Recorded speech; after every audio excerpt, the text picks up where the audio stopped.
Good morning, everyone. I hope you enjoyed the talks so far. As kind of said at the outset, of course, the bracket for these themes is to demonstrate how important, especially the early development of Tibetan art is, to see, how what is actually kind of Tibetan of the things that they claim to be Indian or coming from India.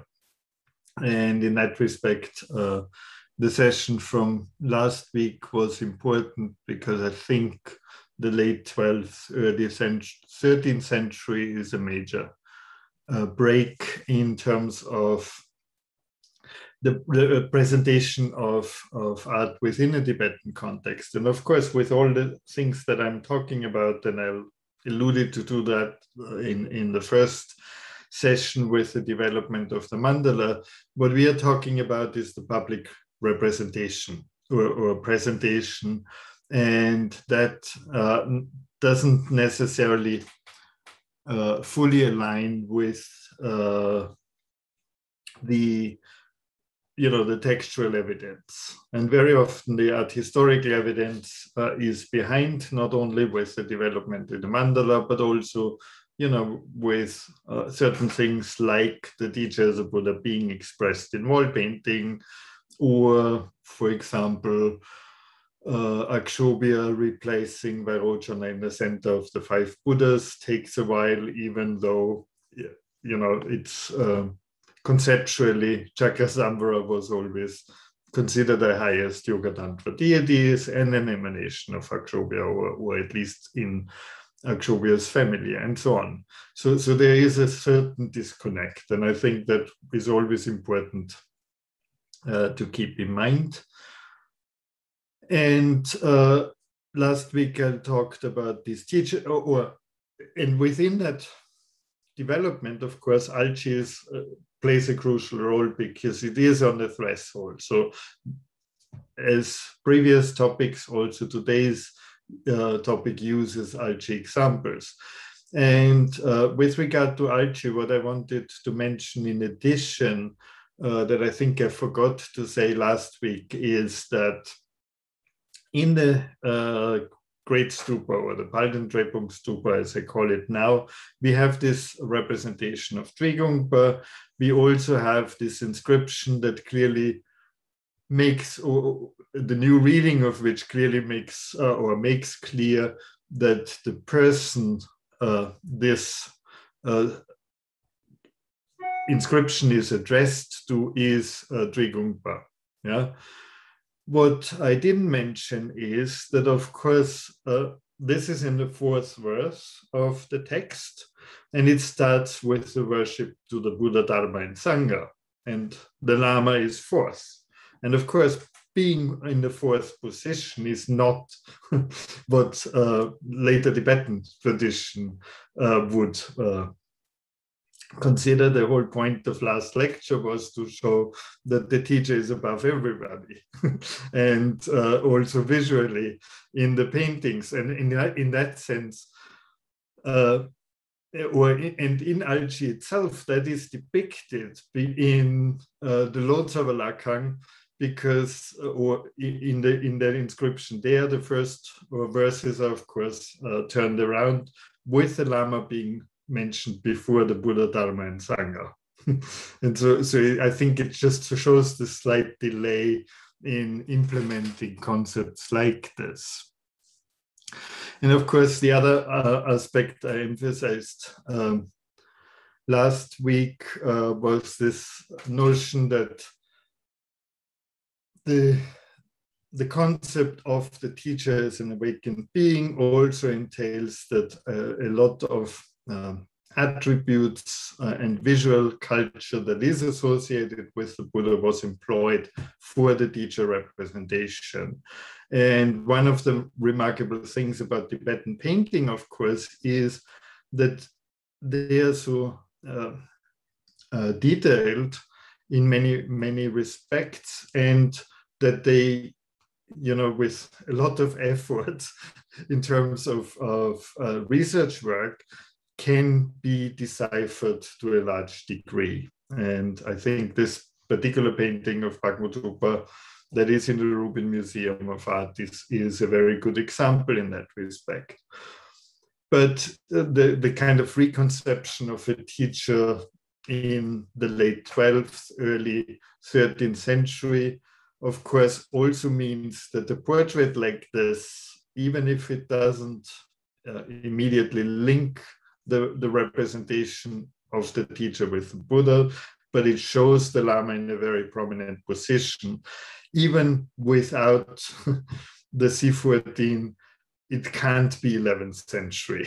That concept, the emphasis, the public representation of the teacher in that sense wouldn't really have been possible without that development. And I think that's important to keep in mind. And so that there is a real break there between teacher and practitioner depictions before 1200 and after 1200. And again, that links to Alchi as a threshold monument. So I mentioned already that one of the remarkable features is how kind of organized Tibetan art is, and that seems to be from Tabo onwards. If you think of the two mandalas intertwined there that I presented in the first lecture, to essentially 20th century Tibetan, traditional Tibetan art that is kind of equally precise in its representations. And that precision in a certain way is not only applicable to a single artwork, but it's also applicable to monuments and sets. And that is what I want to focus on today. And the first example is essentially the representation of the Vajradhatu Mandala in the Altissum that I didn't get to when I discussed the Alchi monuments.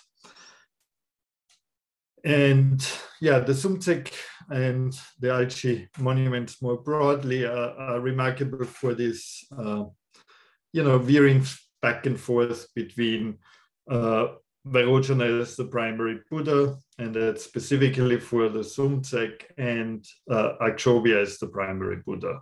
And so, for example, in the main niche where Maitreya stands, Maitreya has Vairocana in the crown.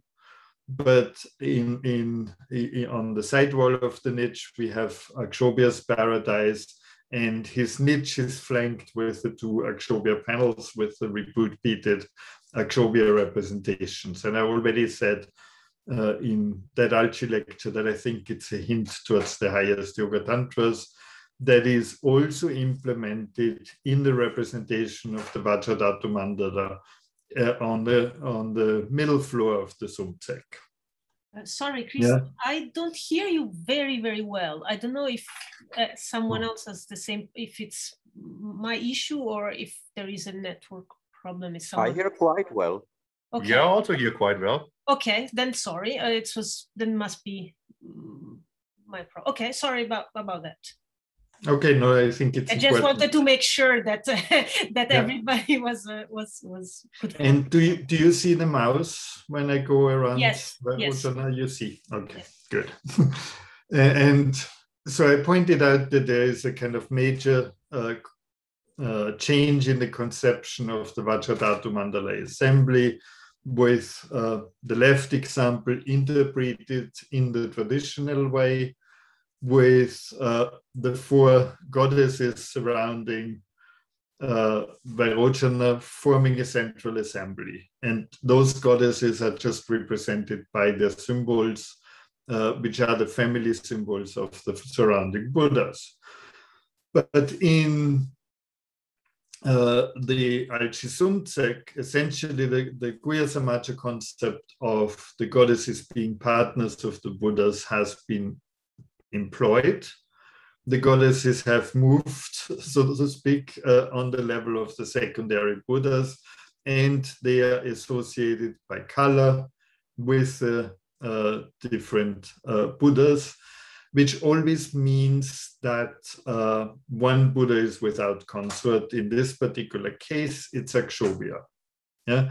So what is clear from this is that what we have in the Sumtsek is a very distinctive interpretation of the Vajradhatu mandala.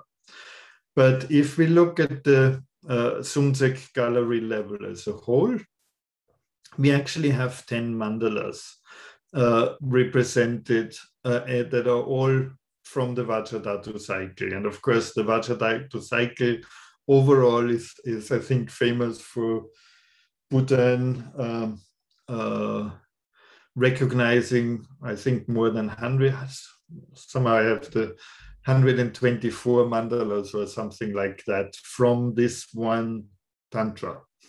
Yeah, and there is a good indication that the Gyantse Kumbum, for example, or even Shalu may depict a good part of that, but that hasn't been really studied.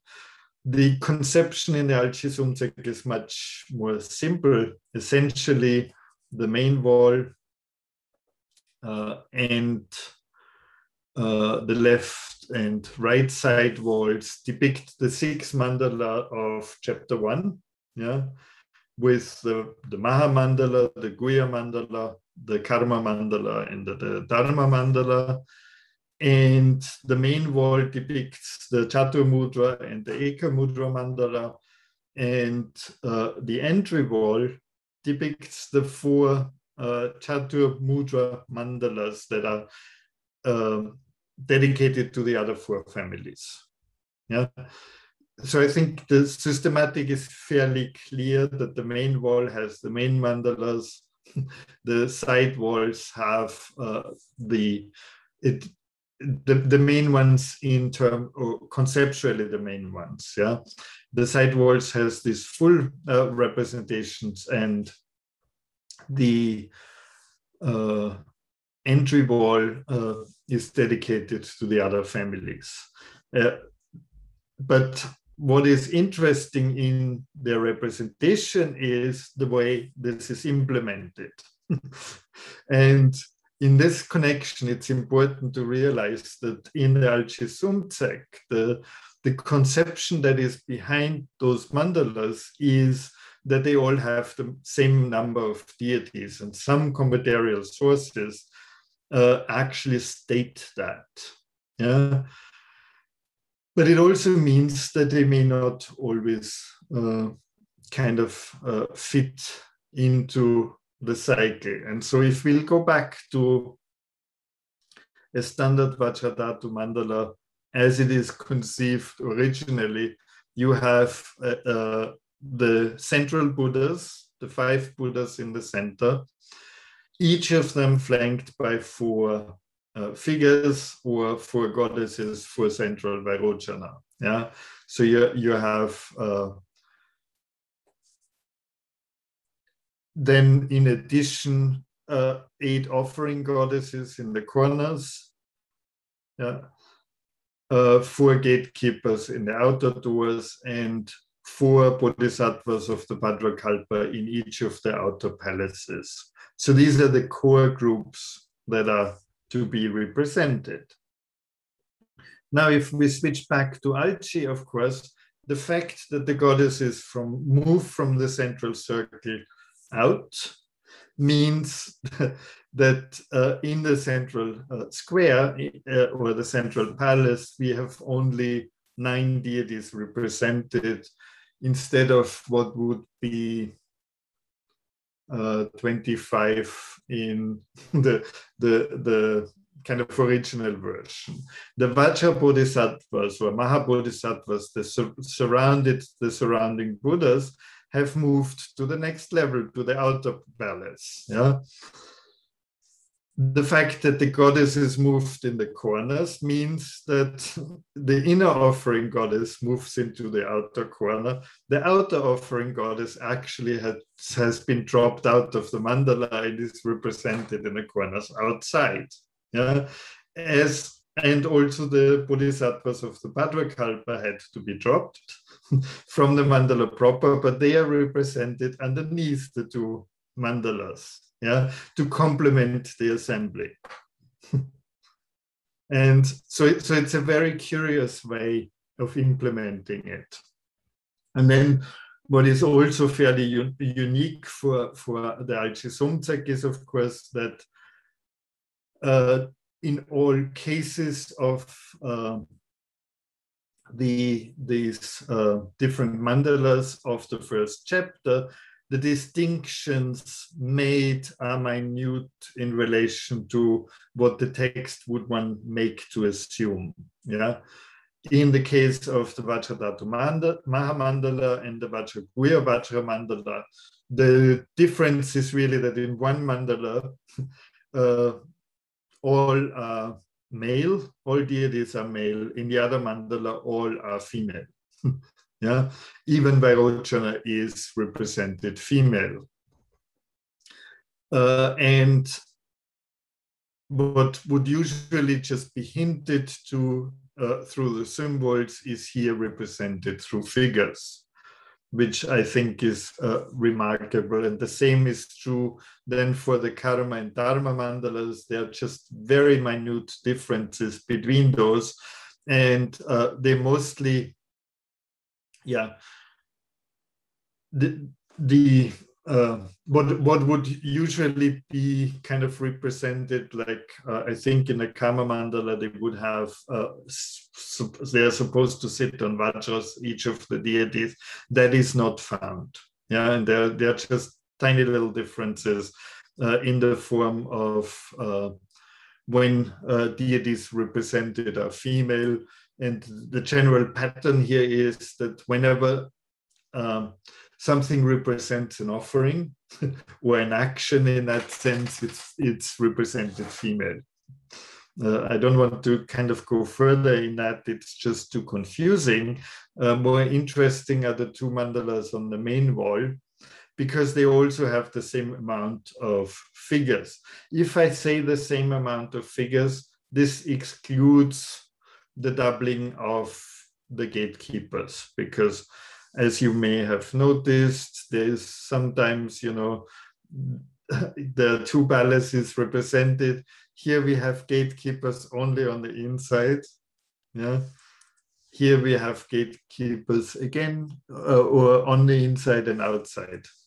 Oh, same here. So they are actually double, which of course means that instead of 53 deities, you have 57 in those. But I don't think this is a substantial difference. While the inner palaces of the Chatur Mudra and the Eika Mudra Mandala don't have an inner palace, and so cannot have inner gatekeepers as such. But I think the principle is still the same, that all or the whole assembly needs, or the usual geometry of the Vajradhatu Mandala needs to be filled with an assembly.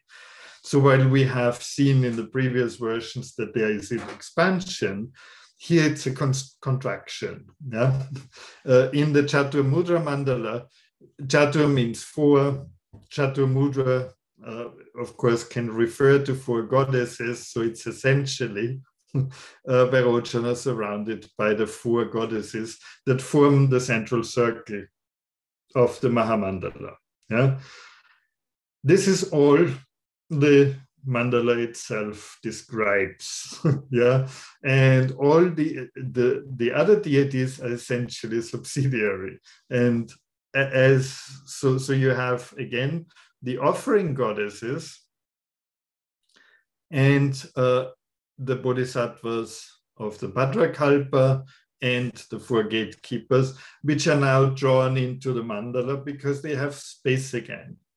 Yeah, because the Buddhas and the Mahabodhisattvas have not needed for this particular mandala. You can pull this kind of secondary deities in.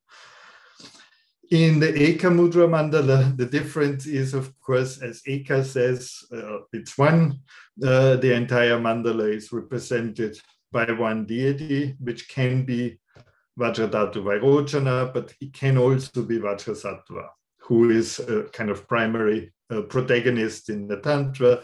So it's actually a mandala of one deity. And everything else surrounding it is subsidiary. Yeah, they're just the 4 offering, or the 8 offering goddesses surround the central deity. Again, the bodhisattvas of the Bhadrakalpa, the gatekeepers, and so on. But the offering goddesses now have to be doubled to enable them to be to come to the number that is required for a full representation. And to my knowledge, this kind of representation is unique. Sorry, I had details here that may have been a little more clear for each of the mandalas. But you can see this goddess in the corner wears a conch, and the lower one also wears the or holds a conch, and so it's the same. And so I think what it shows is that this is a very unique interpretation of the Vajradhatu mandalas. And then the entry vault just is the same as the Chaturmudra mandala, except that each of the surrounding Buddhas is represented together with the 4 bodhisattvas that surround that particular Buddha in the respective quarter of the main mandala. Yeah, and then again, the offering goddesses and the bodhisattvas of the Bhadrakalpa are drawn into the mandala itself, yeah, which are in other versions outside.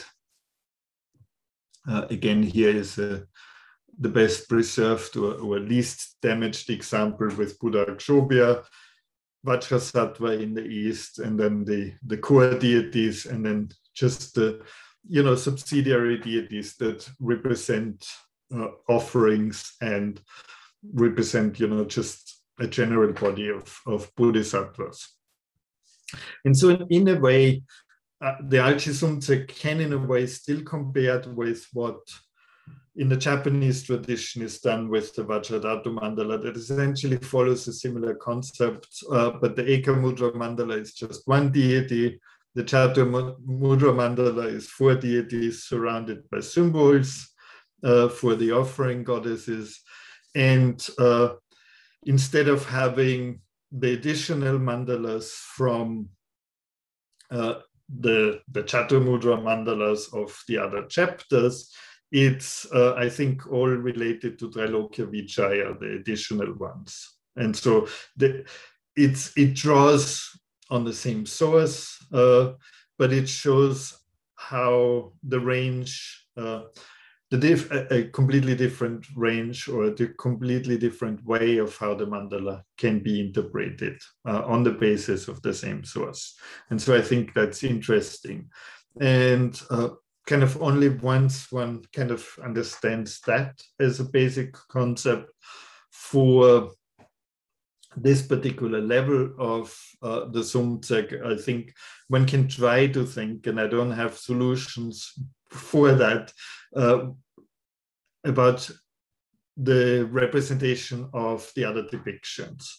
So, for example, I don't think it's accident that Shiva and Parvati are represented underneath the Eika Mudra mandala, because that links to the frame story of the Vajradhatu mandala and their conversion, where they are the main protagonists. And so it's a kind of hint. And of course, it's famously Vajrapani that is essentially submitting them to Buddhism and so on.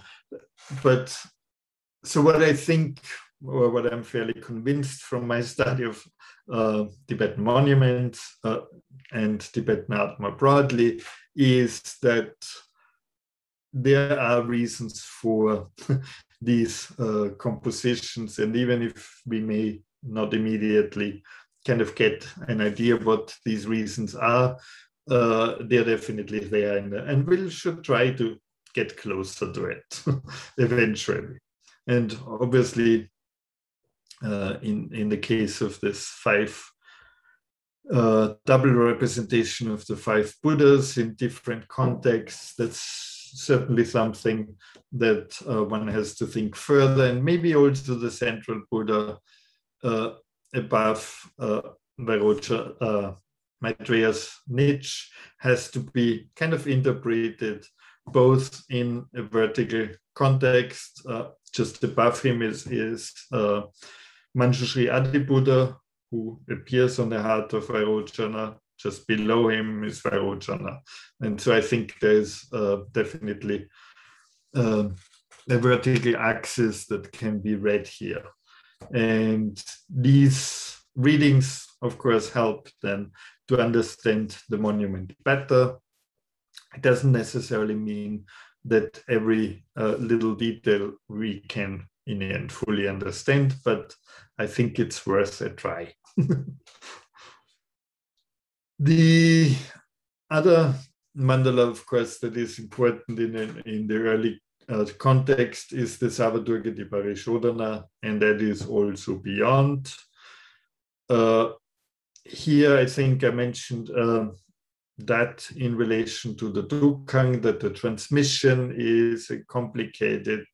And here I can use the Lakang Soma as an example, how different mandalas of the same cycle are represented within the space of the temple itself.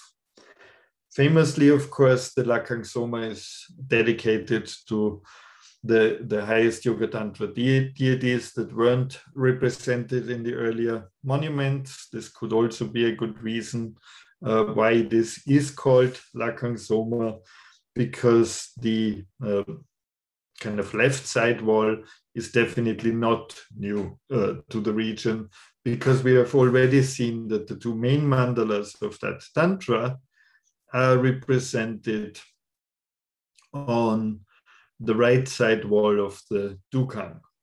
Yeah, and they explain the arrangement. Their position is reversed.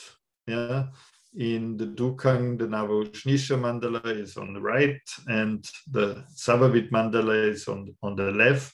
But what is equal here is that in both cases, the Savavit mandala is on the side of the main wall. Yeah. And so it's the relative position of the respective mandala to the main theme within the space of the temple that counts here. And so the representation of the Durgati Parishodhana mandalas in this case relate to the main wall. Yeah. And since it's on the left side wall, you read them from the right to the left with the Savavit mandala, the Nava-Ushnisha mandala, and then a third one that is drawn out that has Amitayus in the center. The Durgati Parishodhana has, usually I think it's said to have 12 mandalas, 6 mundane mandalas, and 6 supra-mundane mandalas. And of course, the 3 represented here count among the supra-mundane ones. And then you have 3 additional ones on the side of the main wall that would complement that cycle, here represented in the form of an assembly only. Yeah? And then you have 4 additional assemblies, which represent 4 of the mundane mandalas. And the 2 additional ones that are missing here are around the corner on the entry wall. I didn't bring a picture of that. And it's especially the mundane ones that you can recognize. There are things like mandala of the 4 great Nagas, the mandalas of the planets, and here you have the mandala of the directional guardians. And of course, these deities are relatively easy to recognize in terms of iconography. More complex are some of the supramundane mandalas, especially this Chakravartin mandala, the mandala of Amitayus, and so on, because they are very, very differently described in different sources. And I think here a detailed study of them should actually reveal at least linkages to certain textual transmissions. But none of that work has been done in any detail, and it's definitely something that eventually should be done. But just trying to understand the transmission of the Durgati Parishodhana Tantra in Tibet is a big headache. And I mentioned already the two different versions of the Tantra last time. And that one of them was actually translated after the depiction at Alchi, but earlier commentaries actually have the Nava-Ushnisha Mandala already. And so it's a fairly complex situation. The same set of mandala assemblies now is, for example, found on one wall in Mandala, but they are configured then in a completely different way. And the point here is, just to show the differences as well as in perception and their potential relationship to the text. And in each case, they are kind of organized within the program of the space of the temple as a whole. Yeah, in this case, it's the left side of the left side wall, so to the side of the Maitreya niche, and this is also where the inscription is and where one of the major donor depictions is. And the Durgati Parishodhana Tantra and its mandalas are, of course, extremely important because many of these temples have been founded in the memory of someone. And so very often they form a topic within the depiction of the temples. Any questions on those?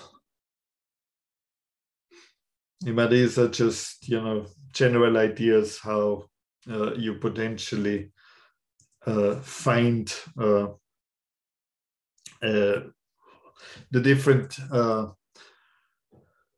assemblies from one particular source. So these depictions that use or that fully exploit one tantra.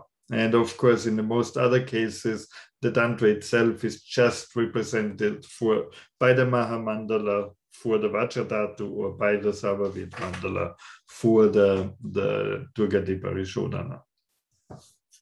Christian, I have a question about this. Yeah, please. Just wondering if you think that the way of then, since it doesn't really follow a particular textual source, but let's say it follows it, but then it has to rearrange the deities and all the details in different ways in the space. I was wondering if you think that there are kind of also workshop issues there, that maybe in some they were kind of following some model, and then this would kind of travel, maybe a regional workshops would choose a certain way of assembling the deities or of representing a certain mandala with certain details, like using the symbols for the offering goddesses or placing them on the outer circle or things or details like this. Would they be kind of not necessarily related to a specific textual tradition, but more a specific art tradition of a workshop or a place? Yeah, that's an interesting question. I don't think we have evidence of that. Of course, Niels in his upcoming study, upcoming dissertation, thinks that some artists were trained in particular topics and depicted them in that way. That's a possibility, yeah. But I'm not entirely sure how strong that is. In the case of the Durgati Parishodhana, for example, Vandla and Lakang Soma are strikingly different. Yeah, like if you think of this one, the equivalent for this Chakravartin would be this assembly, which is much smaller.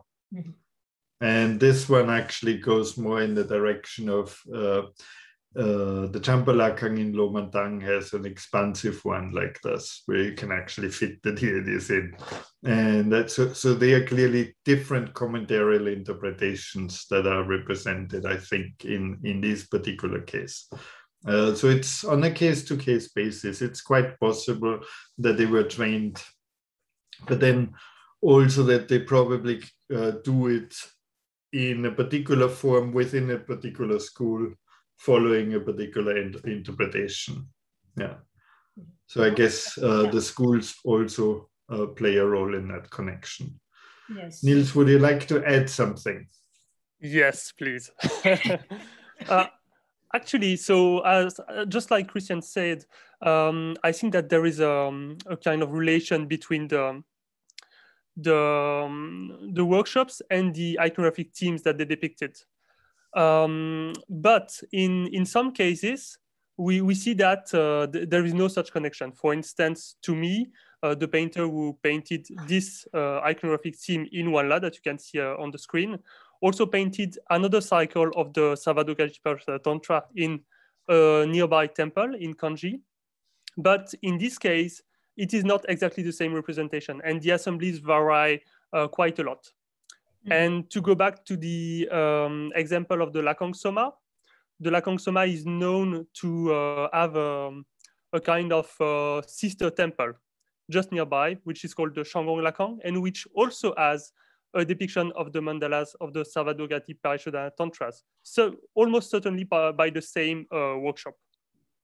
And we also see kind of a lot of differences, not as strong as between the Lakang Soma and Wanla, but still there are some, and they are it's confusing, really. Mm-hmm. And so how do we account for this difference? Is this just that the space that has to be covered is different, like different dimensions and different, so that things has to be changed because it just wouldn't fit the same representation? Or do you really think that it's a matter of really a textual source that is different?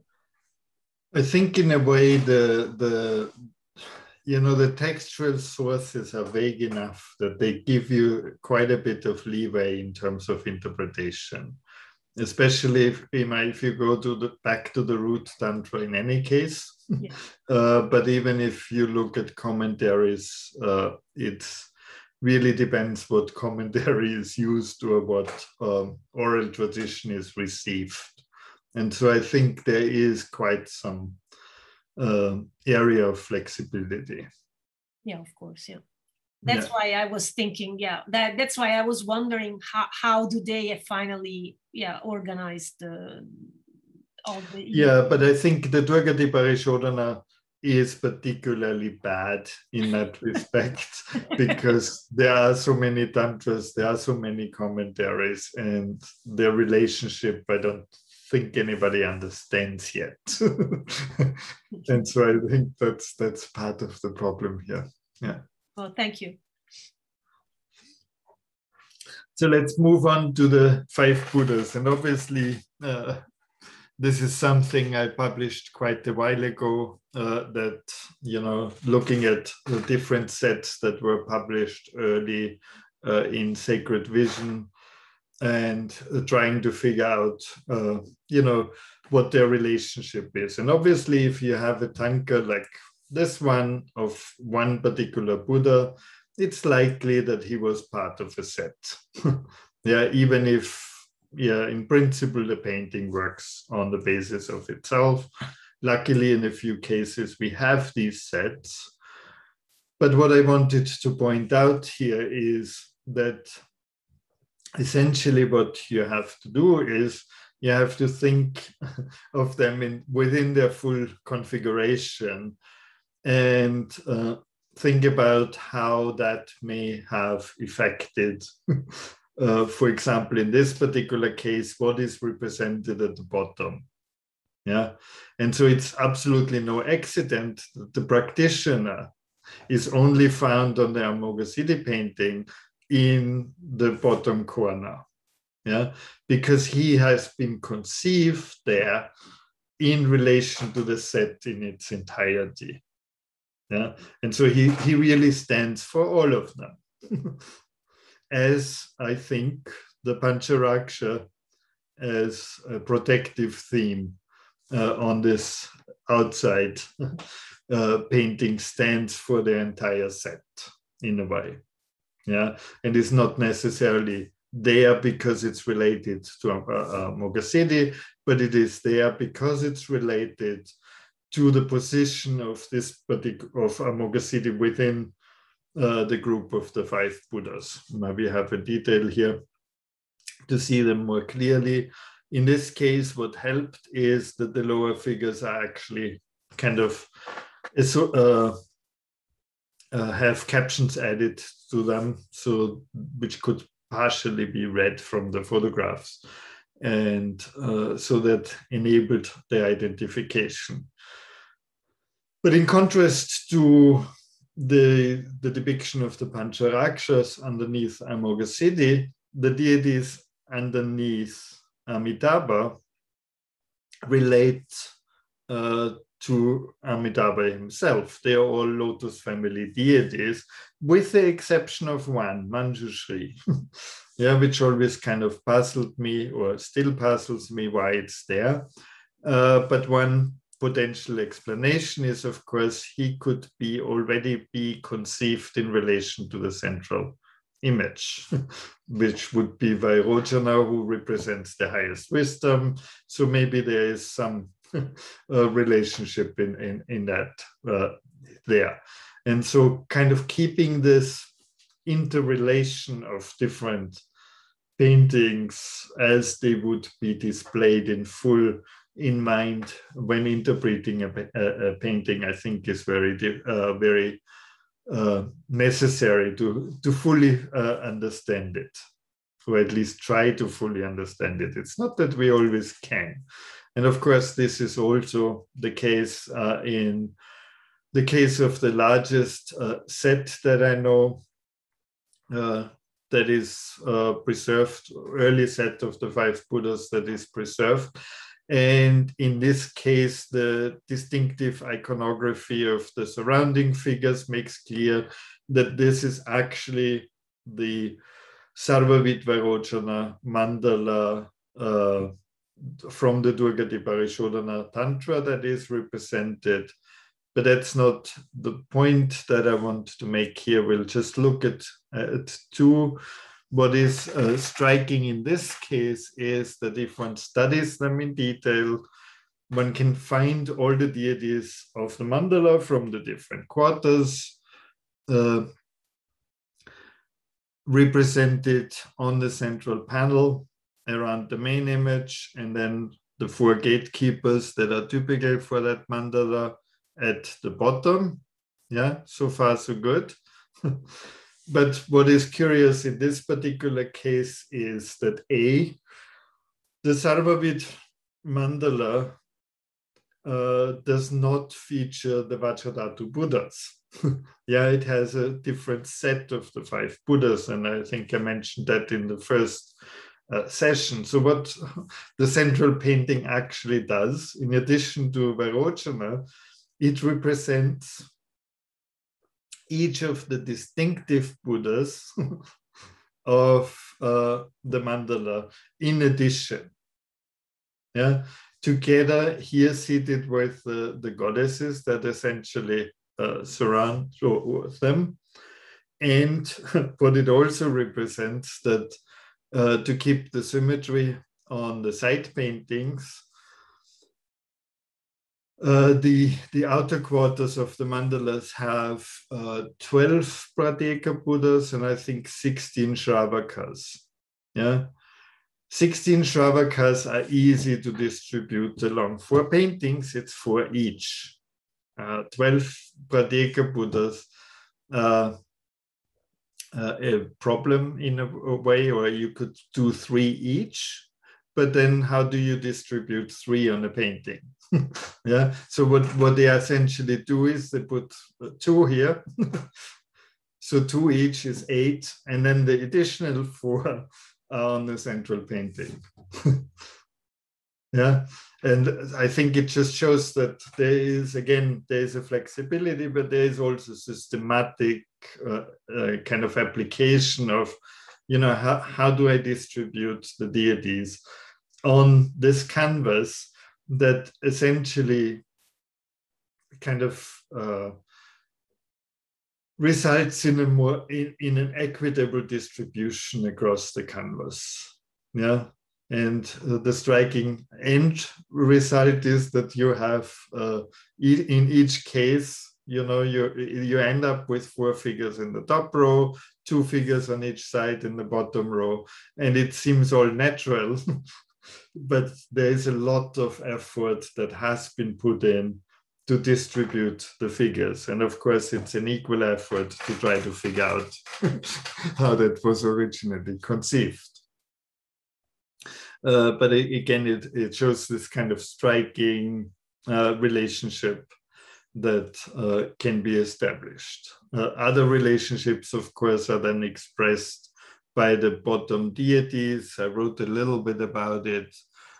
And so I think it's no accident that Tara rescuing from the 8 dangers is represented with Amoghasiddhi. That's again an employment of the highest yoga tantra concept, that Tara is the consort of Amoghasiddhi, and that she gets, and especially Queen Tara, and that she gets represented on his painting. Again, there is kind of a logic behind that. And yeah, that's important to keep in mind. In addition, on these paintings, I think, yeah, we don't have enough examples here, but for example, the 4 great kings and the guardians of the directions that were spread around the painting are represented in the bottom row as well. And so that's another example of how these sets can interrelate. Any questions on that? Yeah, we're good in time. The other form of sets, of course, are what I call scholarly compilations. Yeah, compilations of different tantric teachings. Of course, the most famous being the Vajravali, but then Mitra Gyatsa, Parigyatsa, Tantra Samuchaya, and so on would all be essentially scholarly compilation. And in principle, the organization of the Tantra section in the Tibetan canon could also be the base for a compilation of different mandalas. Also, I don't really know a depiction that really kind of tries to replicate that in the art. Most famously, of course, the Vajravali is depicted in many different forms and many different sets. And maybe I think one of the most complex is this set of 14 paintings that Ngorchen has commissioned in the memory of his teacher, Sapsang Bakpa Shendu Lodro. And so they date to the early 15th century.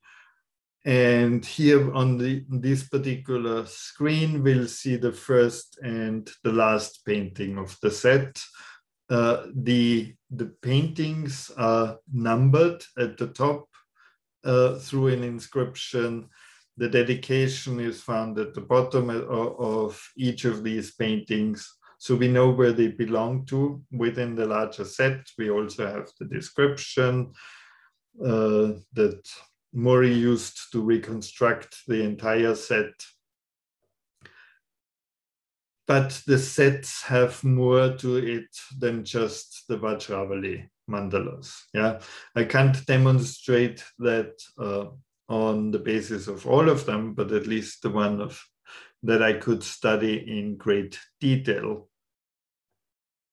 And if you look at them overall, 14 is an unusual number because it's an even number.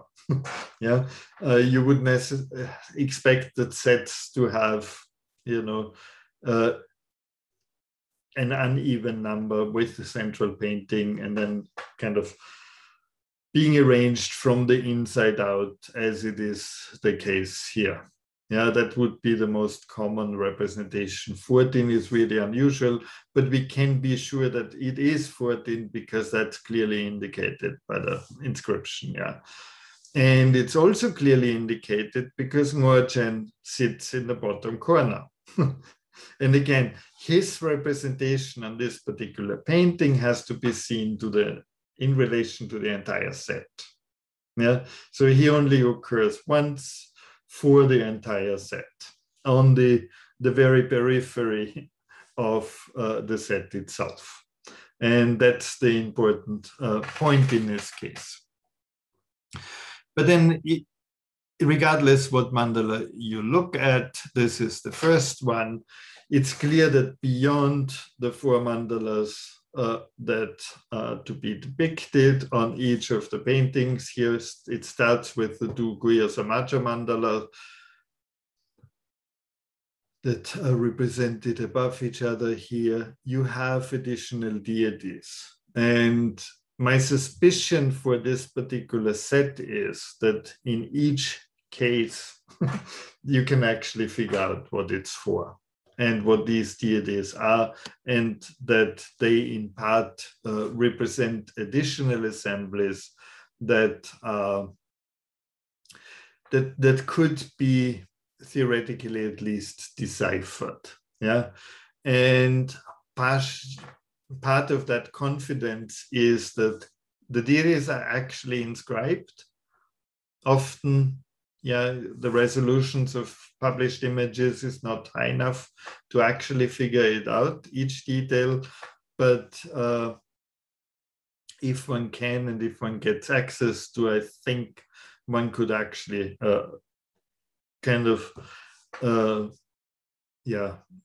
find out the additional mandala assemblies that are represented on these paintings. So my suspicion is that the lower ones, the lower deities, the upper deities, and so on, that they represent subsidiary mandalas that are related to the main ones that are represented on the canvas.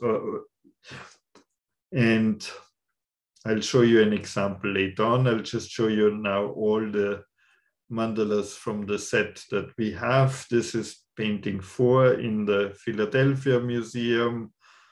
This, of course, has the Mahasiddhas on the top, not identified individually, but again, would we have the whole set? We probably could identify them.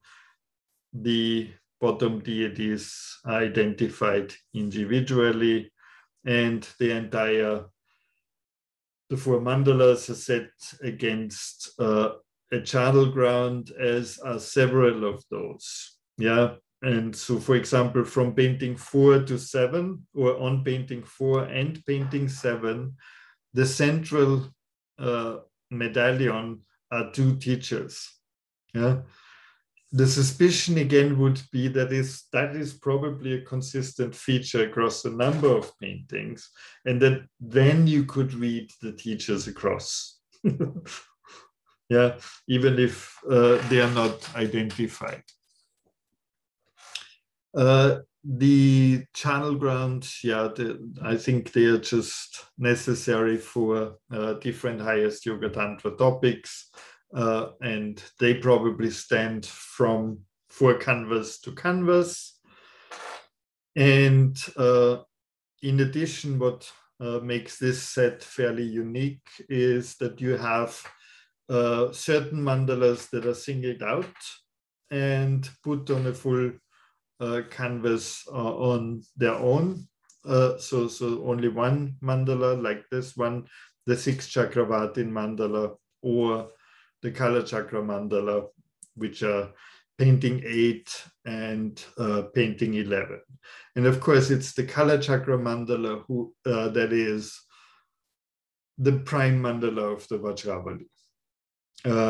Again, it's slightly puzzling why it is there where it is, but I guess with more studies of that particular set, that can be found out. my suspicion that we have different mandalas represented in addition to the four main ones is based on the one painting that I've studied in detail, the painting 13 from the Rubin Museum of Art that depicts the two Yoga Tantra mandalas together with, I think, Buddha Damara and Marici.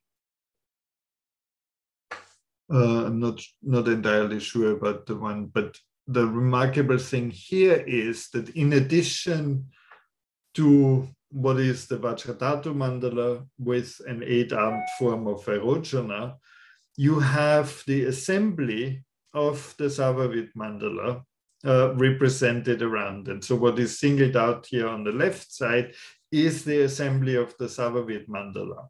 Yeah? The monks and the Pratyeka Buddhas that sit in the outer palaces, as well as the 16 bodhisattvas and the 16 gatekeepers that would be kind of again on the outer palace of that particular mandala.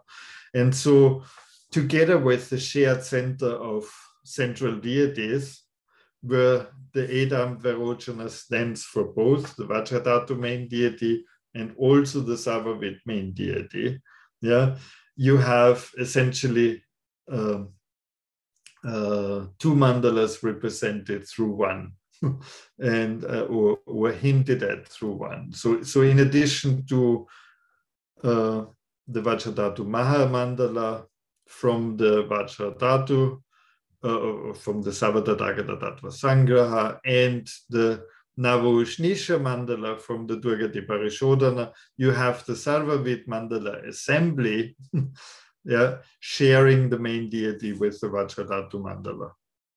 And so I think this merging is very complex. And in addition, I don't think it's accidental that we have in central Amitabhus flanked by 4 bodhisattvas. I think in this particular case, that would probably the third mandala that is represented. I'll try to go back here in the Alchi Lakang Soma as the third full mandala. Yeah, I don't think it's accidental that they are chosen in these 2 cases.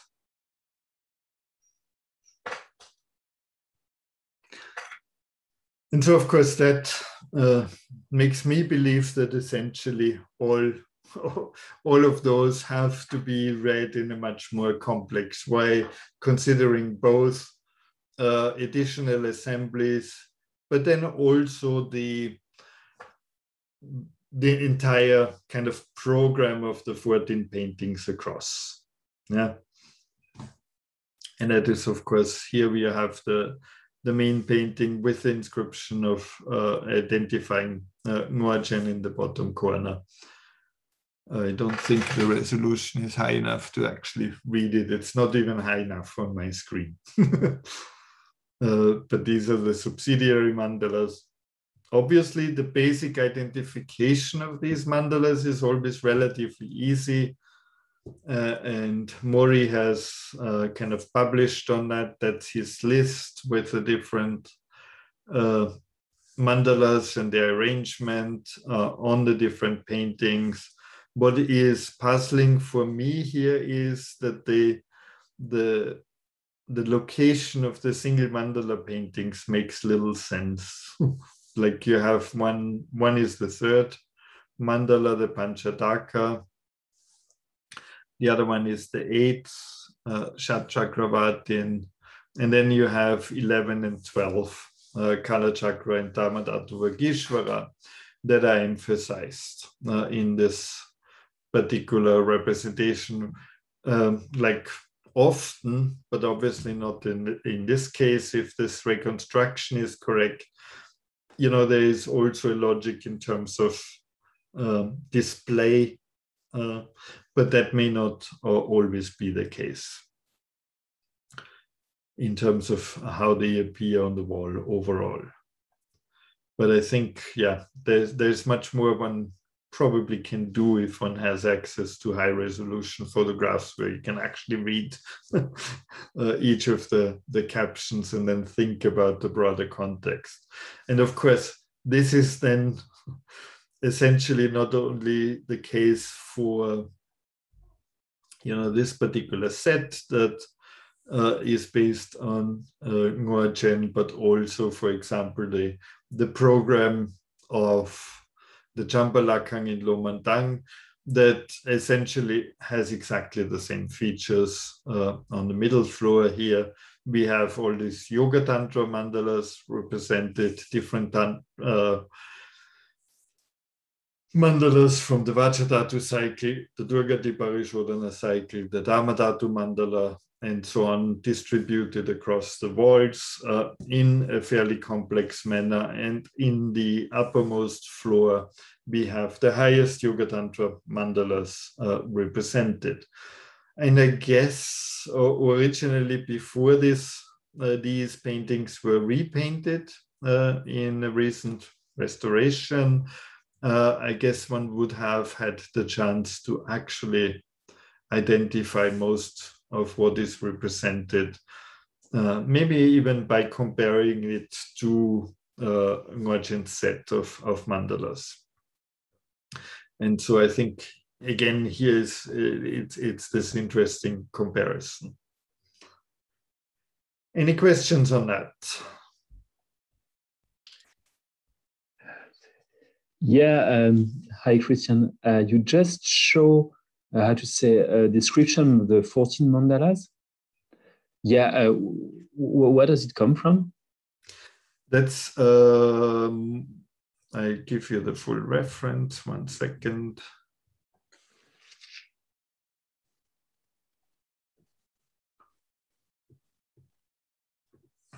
I can send you a PDF of this. Masahide Mori,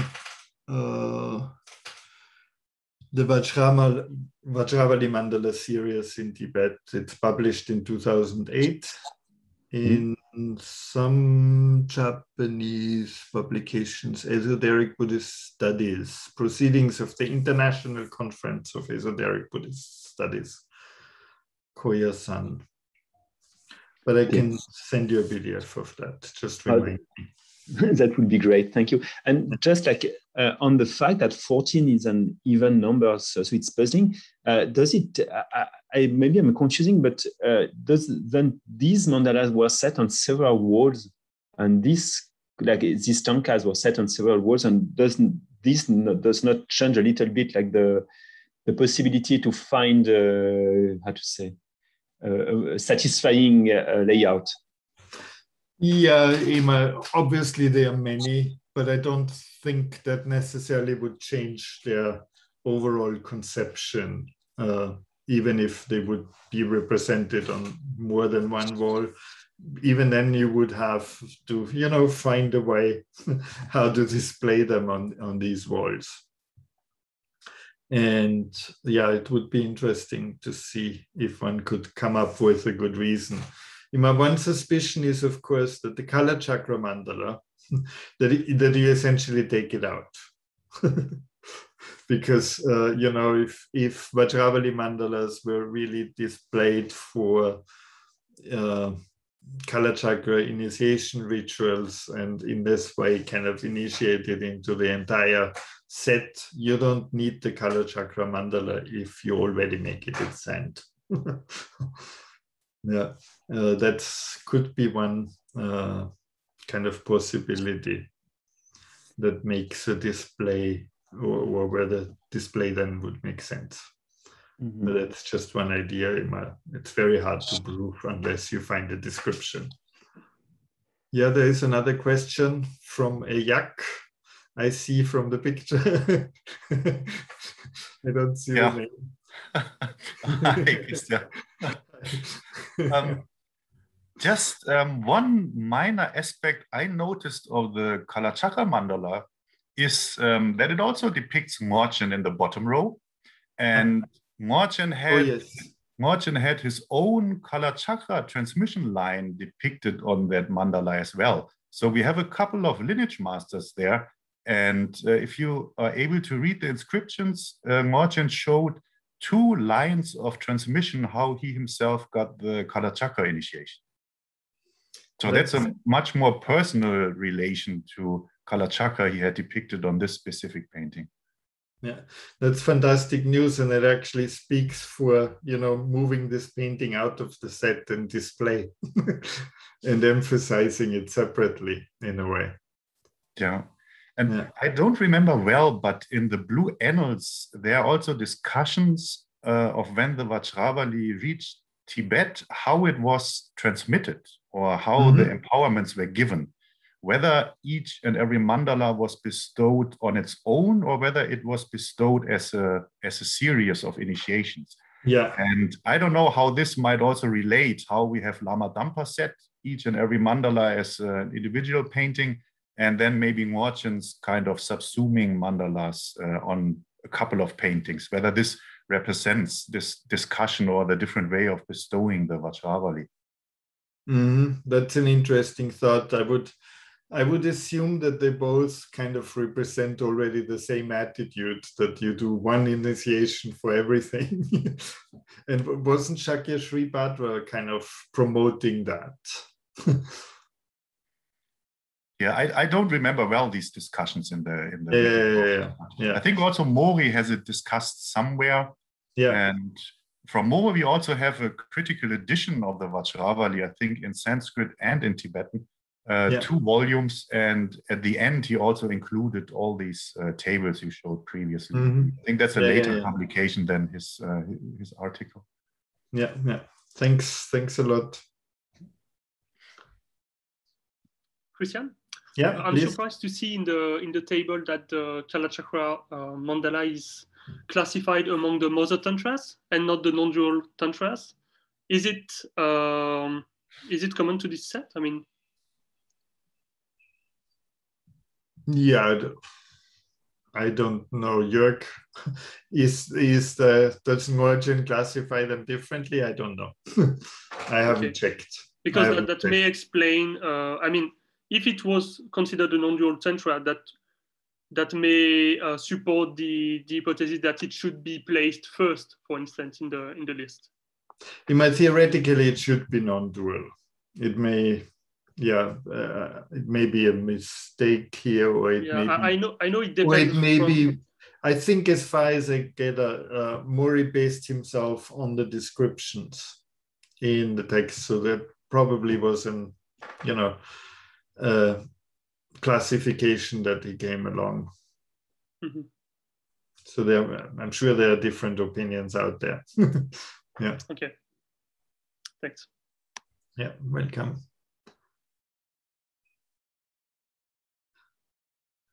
Okay, then I'll go on to my next example, which is the Ashmolean set of 5 teachers.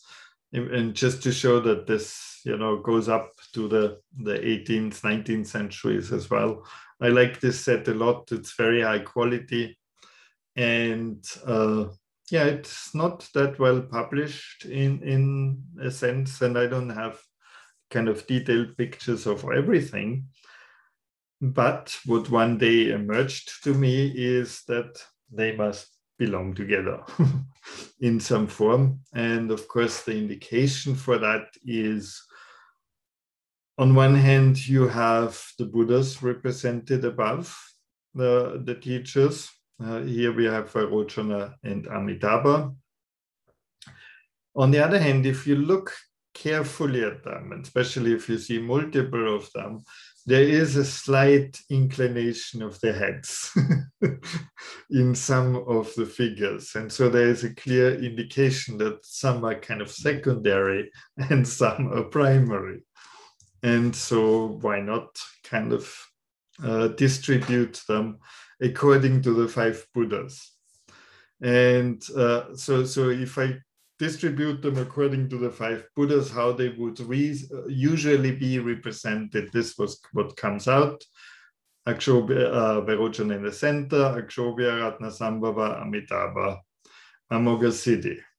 The problem is, if I look at the set as a whole, what I actually would find interesting is, the inclination of the heads, left, right, straight, left, right, would kind of fit, but overall it just doesn't work. And why does it not work? It doesn't work because, the skies here are filled and here are empty. And so there is a visual imbalance in this.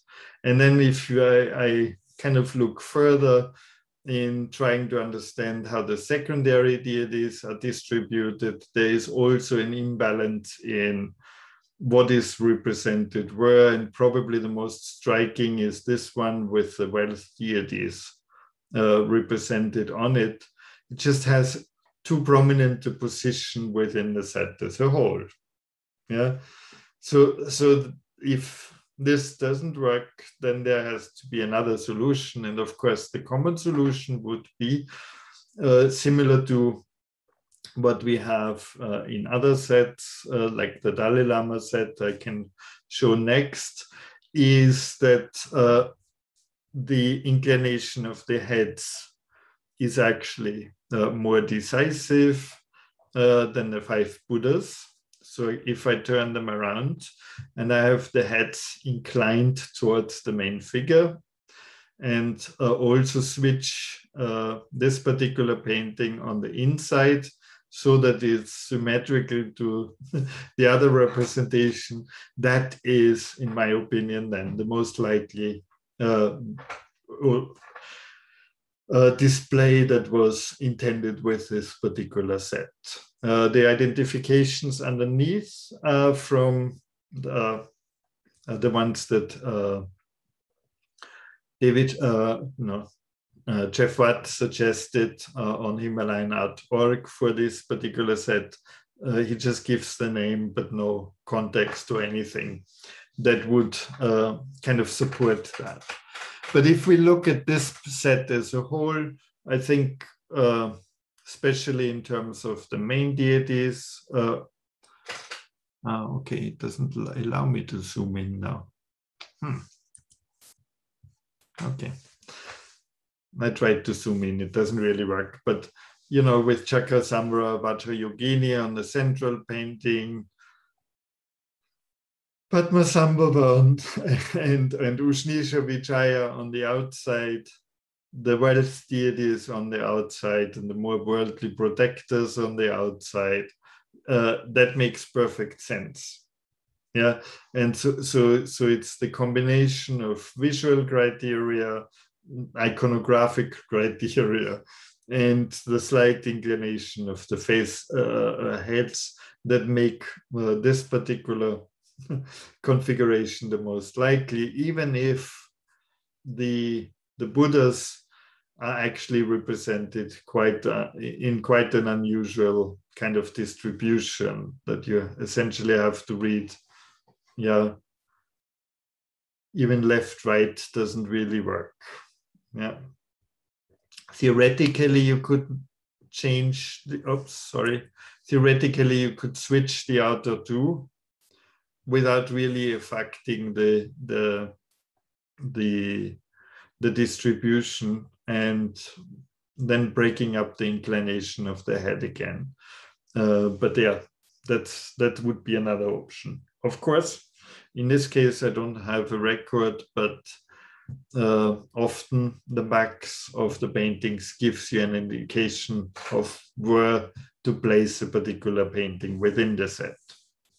And if you have that information, that could be additional evidence. But what I also wanted to point out in this is that, especially if you compare it with the previous version, look at the landscape more broadly and how it flows, yeah, in the back of the teachers, and look at that in relation to these, it's fairly clear that the flow overall is probably much more harmonious in this set, in this distribution than it would be in the others. But it's very clear that that wasn't a strong background for the painting set, that they link up in terms of landscape, and that this is not the case. Is particularly clear that each of these paintings essentially on its sides,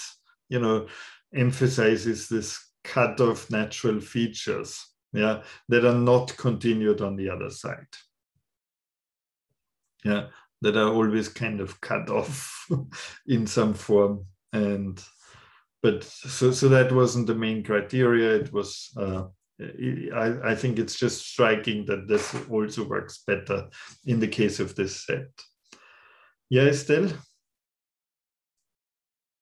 Yes, Christian, not really related to the entire set, but the tanka on the left of the Tsulak Tengwa, Pao Rinpoche, if you look at the way he's dressed, it reminds me very much the discussion we had yesterday about Katok Rizin Sewang Norbu, because he was very close to Katok Sewang Rizin Norbu, and they worked together in Nepal. And it makes me think that I know a few statues among what you showed yesterday in Mustang. I mean, look at that, just drawing your attention to him, because he worked with Katok Rizin Sewang Norbu. And you can see he has the sleeves and all that. Yes, I think you're right. There is a close association, and it's exactly the same time, yes. I noticed that when I read about them, trying to figure out if David can, if Jeff can be right or not. But yeah, obviously it needs more work. The point here is, you know, to point out the visual elements that help to kind of recognize a set and its distribution, that I think I wanted to emphasize here. Thanks.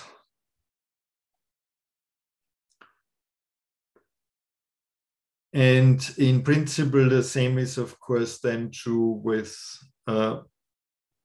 the Dalai Lama set. And here in teaching, I use often this set on silk that depicts the previous incarnations of the Dalai Lamas. It's in the Tibet house in New Delhi, and here are the full representations. And what's remarkable about them is that they have they're essentially built of different elements together, each of these paintings, some of them relating to the teacher represented, but some of them probably only explainable overall in relation to the set as a whole.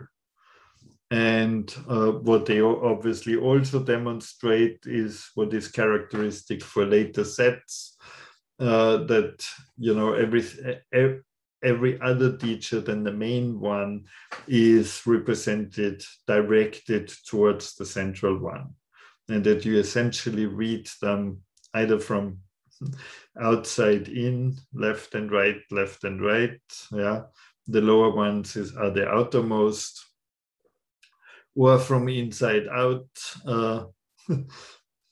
but it's more from outside in and left to right that you would have to read them. And the central painting is also the most crowded, and obviously it associates the main figure, in this case the 7th Dalai Lama, with the most important personages from the tradition, like Tsongkhapa, the most important Yidam, Vajrabhairava, and so on. And as well as, you know, the most important subsidiary deities at the bottom. Obviously, within the set as a whole, the central painting works somewhat differently, and it doesn't kind of convey the same information that the side paintings convey. And the side paintings, in contrast, have often close association with the teacher himself. Here, the 5th Dalai Lama with the Potala Palace, as it probably looked in the kind of mid-18th century.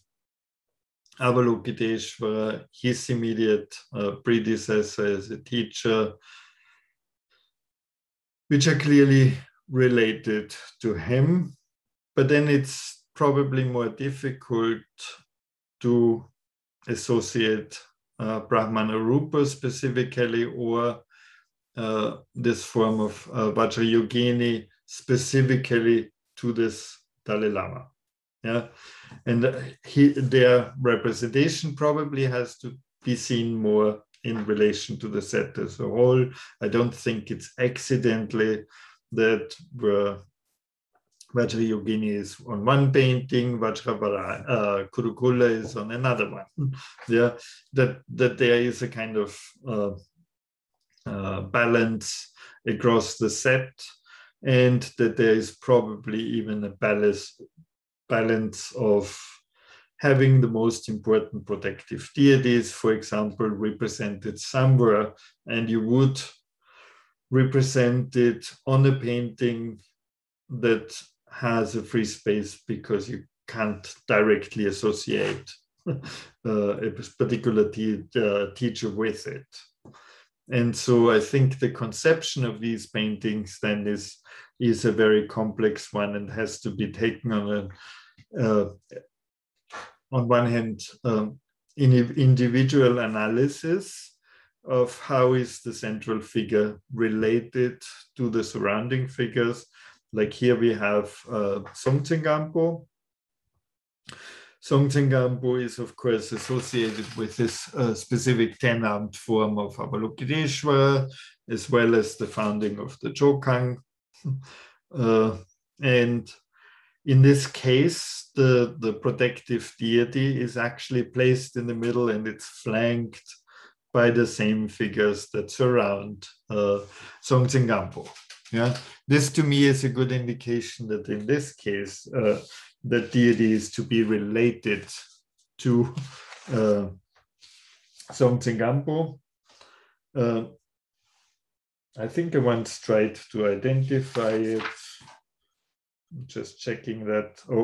And I think it's supposed to be Magic Belki Lamo as a protective deity. I don't know what the relationship is. I haven't done that deep of a research in it, but it's very likely that she is, by legend, associated with Songtsen Gampo. On the other hand, you have Tomten as previous incarnation of the Dalai Lama, Rating Monastery, Atisha as his teacher, and again, close associations on that side, but probably a much harder way to associate the respective yidam and a protective deity on that set to him.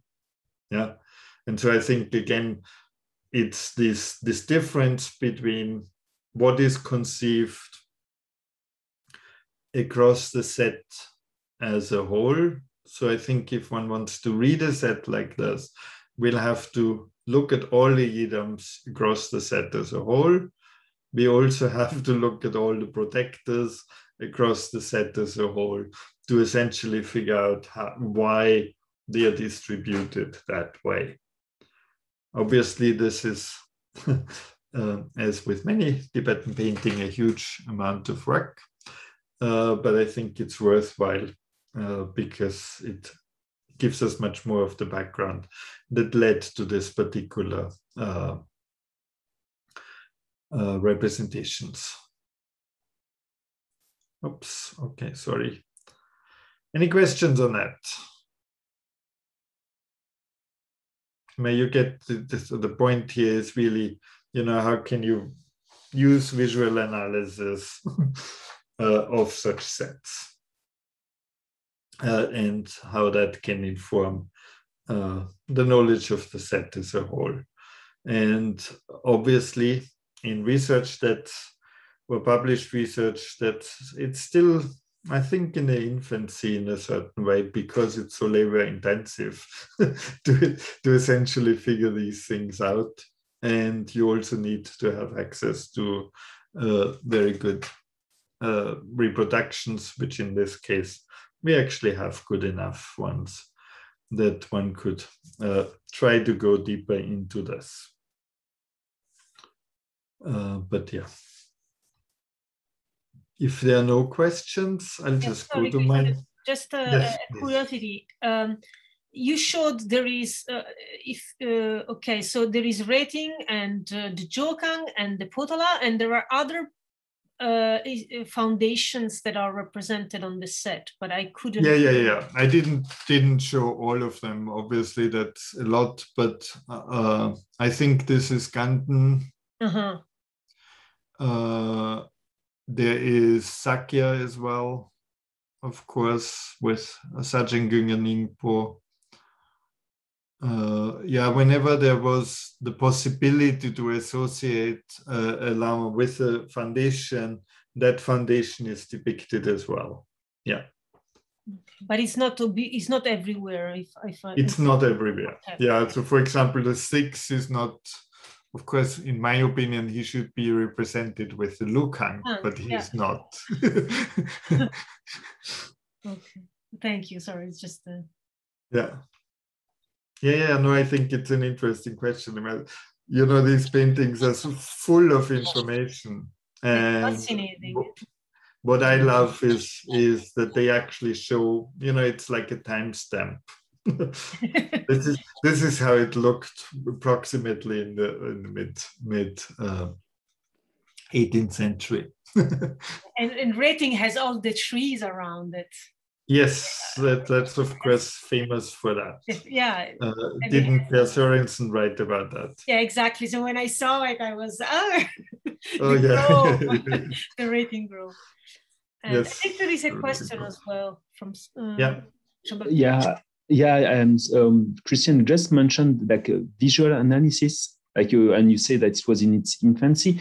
How would you differ? Like, how would you distinguish such analysis from like a traditional iconographic one, or there is maybe no distinction? It's just different name.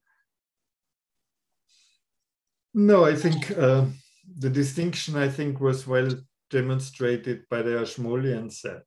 Where the iconography obviously doesn't work as well in terms of the Buddha representations, and the visual analysis was actually speaking against that. In terms of, but you know, more common, it's a combination of both. Yeah. Okay. Thank you. Welcome. So I'll come to my last example, which is, of course, my favorite. Obviously, that's published as well, but I thought it's such a striking example that it's worth kind of emphasizing again, namely the Mindreling Lamdre lineage that is, of course, kind of famous for this very expressive depictions of the figures, of the faces, the general size overall. And here I had one day the luck to see a painting that reminded me of something. And what it reminded me of was essentially this one. Like once I saw this figure painted, I thought, oops, this is the one from Mindreling. Because he's so distinctive. And so essentially this painting helped to realize, or to, in this particular painting, the figures are actually inscribed. And so one can reconstruct the entire lineage that is represented on them.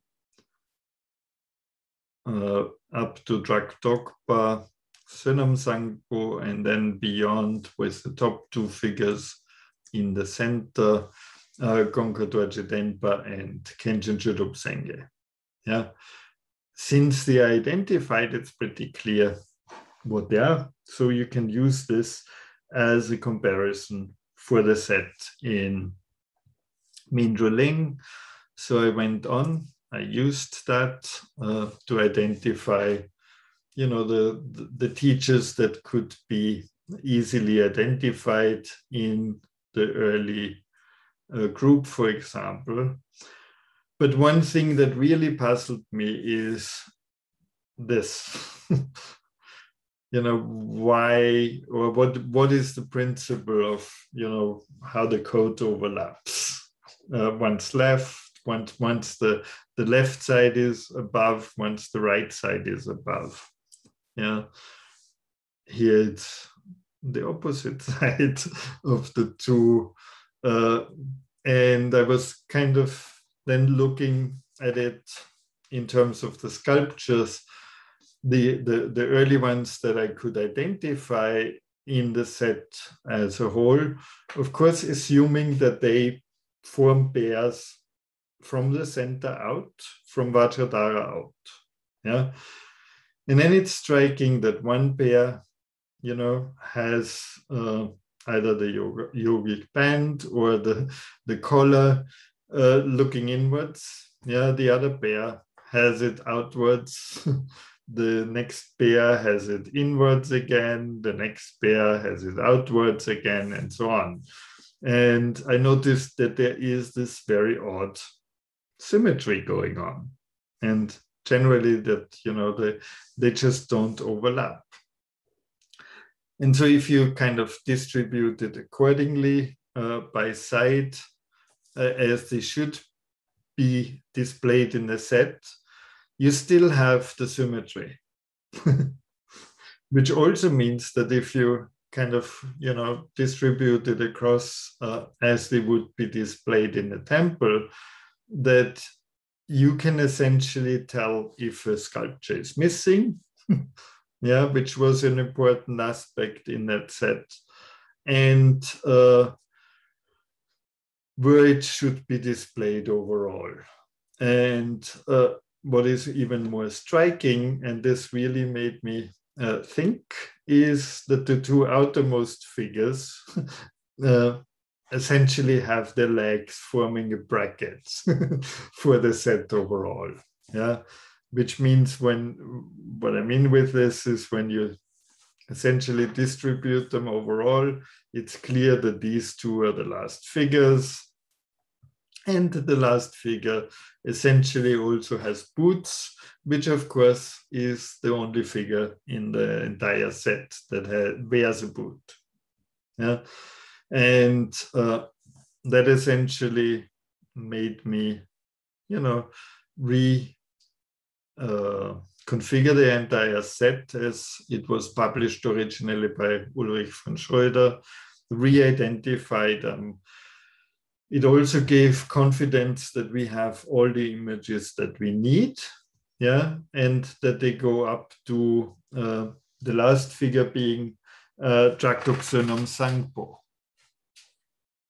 in the set, and the predecessor of him, Dekchen Chöche. These would be these two figures here. Yeah, I didn't bring the whole thing, you know, the whole PowerPoint is an hour to just go through when you go through one by one, but that's the gist of it, which of course meant that the set is complete except for Vajradhara, which I think is already, or was already an advance. The other one is that it probably has to date in, or to be brought into the lifetime of Traktoksönam Sangpo. Yeah, and probably has been commissioned by Gongpa Dorje Denpa Künga Namgyal. That was or turned to be the most likely scenario. And that scenario became or becomes even more likely if you think of the set as an artistic conception. Yeah, because it's very clear then if this set works that way, with, you know, symmetrical representation across all the figures, that what it also means that their appearance overall, their display was kind of pre-planned and influenced the way the figures looked like. And this becomes also clear if one compares figures that you know, form a pair across. And what seems to, what that comparison then indicates is that they seem to reflect the same mood in terms of meditative. They all, you know, show some form of meditative concentration, but then similar forms across the two figures. Often we have an elder figure opposed with a younger figure, but they're in display in similar form of meditative concentration. Like here, you see them kind of staring in the front. Here you see them kind of looking downwards. Or here you see them essentially the most Buddha-like representations. Yeah, and these are Sakya Pandita and Chögyal Pakpa, who I essentially in the other painting I actually singled out in depictions that are different from all the other ones that are represented on it. And so what you have here is essentially, you know, a conceptual Lamdre lineage, an artistic concept for the Lamdre lineage that takes that